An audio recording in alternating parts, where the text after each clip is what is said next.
Today I'll be teaching you how to shade with same colors. See this one right here, this color. It is a light blue. It is a PB8048.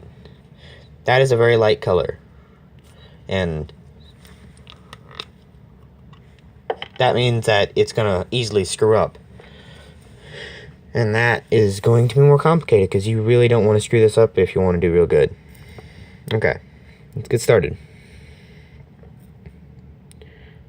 You start out with this line right here. Like, I usually make up my own shadows, but if you want to go by the page, follow each individual line they have for it. Like, here, there would be a shadow underneath his jaw, because, one, the sun's coming from here, so it would be shining down, and there would be shadow entirely across here. And after you've got that guideline out, you can put up this lid, and then go to the other side. See, I use this side because I haven't used it that much, and it spreads out more ink. I mean, they're old, but they're still very useful. See, this is my first coat right here. This would be my second. Doing that makes the color darker, and you don't want a different color for a different shade. See, there are 3 levels of shade in my book. The first, second, and I'll be showing you soon the third. See, right here.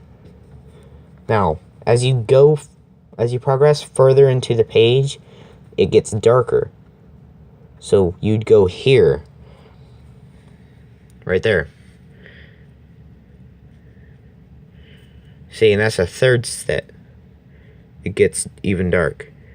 That's like the darkest point you'd get so far. Because anything darker would make it look just nasty. Now, that's done with the shirt. What we used for the green was a PM32. That is a parrot green. Hold up, I gotta open it. Okay. Now right here, that shadow we made, it will be darker than every other piece of clothing. See, right here. It's gonna be darker, because that's where the shadow progresses along with the end of the clothing. Right here will be the same, because on this side of the clothes it is a shadow. It will be darker than the other side.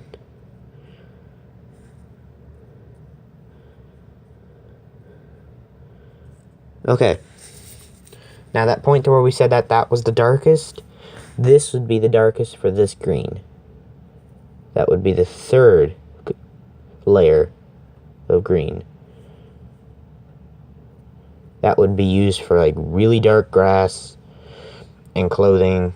Multiple occasions it would be used. Okay, that is done with this color. Now on to the next. Okay, now we are going on to light peach, PM12. That is the skin color of every base human, technically. Well, animational characters. That's my book. But, yeah. See, the first story was you lightly stroke. This is one of these colors you have to be cautious on, or it will screw it up, because it will show these lines if you're not cautious. If you want it to look right, you gotta take your time on it. And if you cover them up, yeah, right here, you have to lightly go over it. Here's where it gets a little tricky. See, you don't want it to bleed into the mouth, or it's gonna look very... The white teeth will just look peach, not yellow. Okay, right here. This is the point I never get about animational characters. Why do they have pure white eyes, like right here? It makes it look funny. But I ain't judging. It's just the way they make it, I guess. But yeah, right here. See, I didn't screw up this time, because usually these things are made out of alcohol. Alcohol dries pretty fast, and in that time that you do that, you have to be quick about it. See, right here, it's all one color, and that's just one little cube, well, one little character out of this entire comic page. On to the next color. Okay, next we'll be testing out a PM6. It is a carmine red. This is the color for the tractor in Dragon Ball Super first page. So this is same color as the peach. It is easily eligible to be screwed up. Light strokes. Yeah. Go around the edges. My strategy is to go around the edges, then meet yourself back at the beginning. See, you can pick up that technique, like going circular motion, and then you continue out through the page.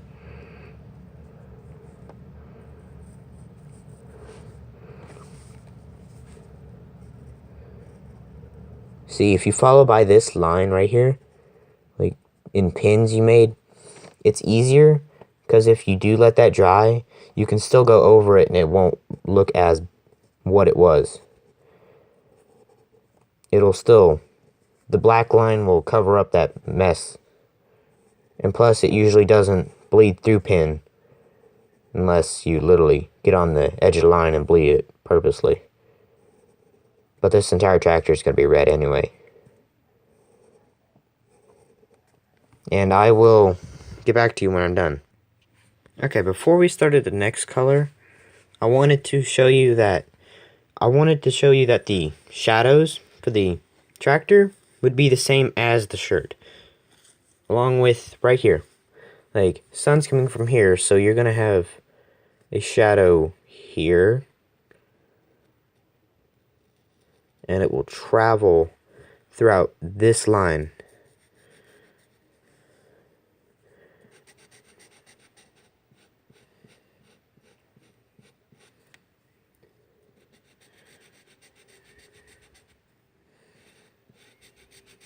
Every part of this will.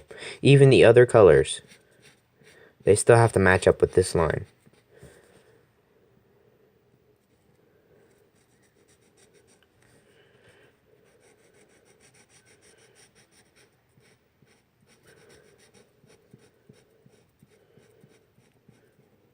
Right here.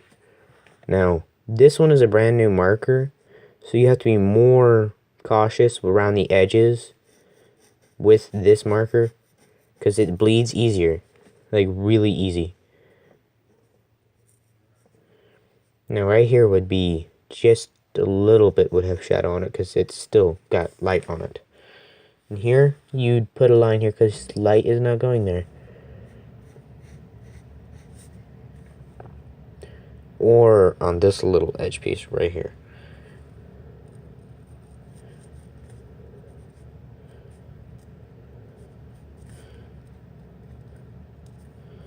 Okay, on to the next color. Okay, the next color will be gray. PB113. This would be used for metal objects or light gray. I'll show you that later in one of my other videos. See, this color usually over-dominates a lot of these colors. Like, it over-dominates nothing can over-dominate a gray, but it over-dominates white, light blue, a lighter gray, purple. It takes a lot of color. It overpowers a lot. Right here, we'd be going with thin, light brush tip. Okay. Same here. Here would be metal. Like entirely, because this is the engine. This is metal.